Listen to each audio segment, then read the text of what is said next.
আসসালামু আলাইকুম। আমরা মনে করি যে টাকা পয়সা দেওয়াটা দান, টাকা পয়সা থাকলেই দাতা হওয়া যায় না। দাতা হচ্ছে একটা অ্যাটিচিউড। ধরেন আবার শিল্পপতিদের মধ্যেও আছেন, যেমন টাটার একটা ছিল, তার সব কিছু থাকতে হবে সেবার। যে একজন যে টাটাতে কাজ করবে, সে তার যে বাচ্চার পড়াতে, তার সমস্ত খাবার দাবার জিনিসপত্র সব টাটার, তার বাচ্চার পড়াশোনা টাটার, সে পড়াশোনা করে বেরিয়ে এসে আবার টাটাতে জয়েন করবে। সব কিছু হচ্ছে একটা অ্যাটিচিউড, মাইন্ডসেট, ভাবনা। এই ভাবনা মানুষকে মহান করে, ভাবনা মানুষকে পতিত করে। যে দাতা হওয়াটা হচ্ছে একটা অ্যাটিচিউড, এবং এই দাতা আপনি হতে পারছেন কিনা এটা হচ্ছে ইম্পর্টেন্ট। যে আপনি দাতা কিনা। আপনি বলবেন টাকা, ইউ ডোন্ট নিড ইট। দাতা হওয়ার জন্য কোনো টাকার প্রয়োজন নেই। টাকা তো দানের একটা ফ্যাক্টর। আমাদের ধর্মের শিক্ষা কি? আমাদের ধর্মের শিক্ষা হচ্ছে যে দাতা হও, তাহলে তুমি প্রাজ্ঞ অনন্য মানুষ হতে পারবে আর কি। কারণ প্রাজ্ঞ অনন্য মানুষের গুণ হচ্ছে দুটো। এক হচ্ছে শুদ্ধাচারী, সে শুদ্ধাচারী, এবং সে গ্রহিতা নয়, সে ঋণী নয়, সে ঋণ জর্জরিত নয়, সে দাতা, সে সব সময় দিতে পারে।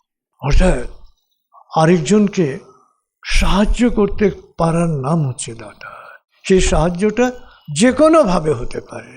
একটা কথা হতে পারে, একটা হাসি হতে পারে, একটা কাজ হতে পারে। প্রত্যেকটা ভালো কাজ হচ্ছে দান আর কি। হ্যাঁ, বলবেন যে ঘরের খেয়ে বনের মোষ তাড়িয়েছে।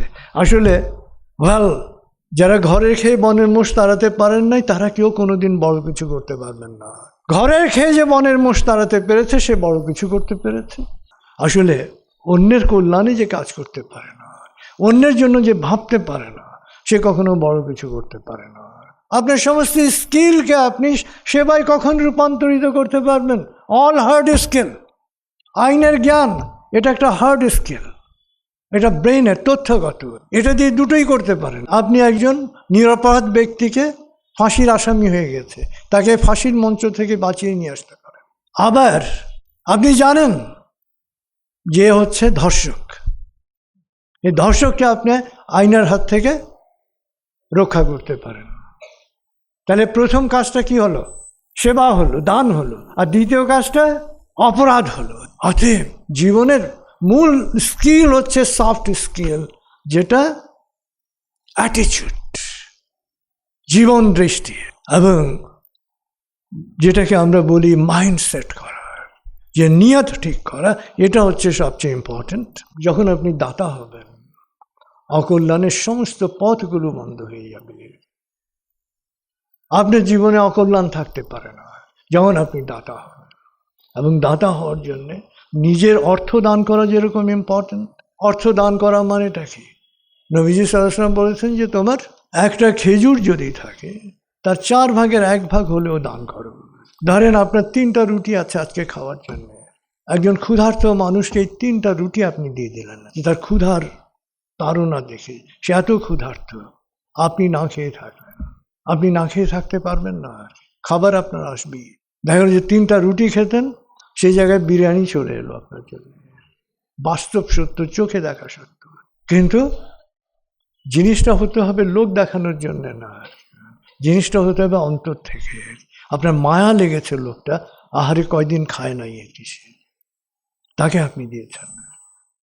মায়া থেকে যখন দিচ্ছেন, এই যে লাভ মানে মায়া, এই যে মায়া, এই যে মমতা থেকে যখন দিলেন, তখন এটা দান হলো।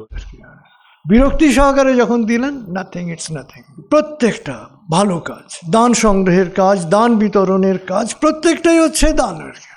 একজনকে ভালো পরামর্শ দেওয়া, এটা দান। একজন ভালো চিকিৎসকের খোঁজ দিলেন, এটা দান। একজন রোগীকে বললেন যে ইনশাআল্লাহ তুমি ভালো হবে, সুস্থ হবে, এটা দান। কারণ আপনি তাকে আশার কথা শোনালেন। এবং আল্লাহ রসুল খুব পরিষ্কারভাবে বলেছেন, তোমরা মানুষকে আশার বাণী শোনো, তাকে কখনো নিরাশ করো না। যে কোনো মানুষ, তাকে যে আশার বাণী শোনানো, এটা হচ্ছে সবচেয়ে বড় দান।